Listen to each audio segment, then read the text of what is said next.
फिर ये good sex और बैड सेक्स का क्या मतलब हुआ? देखिए, गुड सेक्स वो है जो मॉरली कमिटेड हो, और बैड सेक्स जो है वो मॉरली कमिटमेंट के बगैर हो।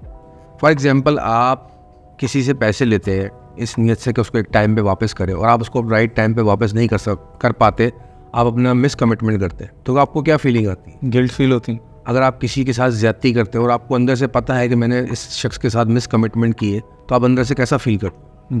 एक बोझ होता है, एक ज्यादती होती।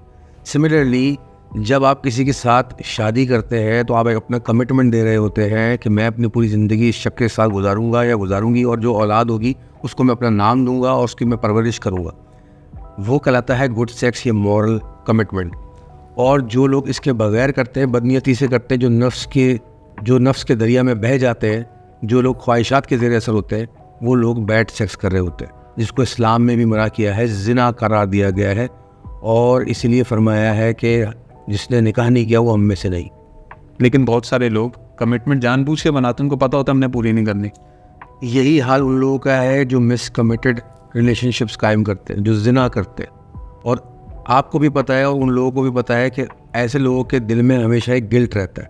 ये जो नीयत है और ये गिल्ट है, अगर इंसान की नेगेटिव हो जाए और ये मिस कमिटमेंट कर जाए, तो वो पूरी ज़िंदगी नदामत का बायस बनती है। बाज़ाहिर अगर वो फील कर भी ना रहो, लेकिन अंदर होती है उसको, ऑब्वियसली।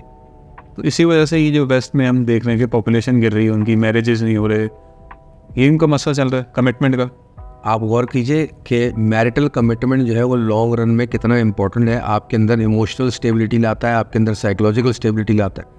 अगर आप मैरिटल कमिटमेंट में नहीं हो, जिना कर रहे हो, तो लॉन्ग रन में आपकी शख्सियत मुंतशिर रहेगी, आप इस तरह का शिकार रहोगे। एज अ रिजल्ट वेस्ट में मेजॉरिटी लोगों के साथ साइकोलॉजिकल प्रॉब्लम्स हो गए compare to in our society.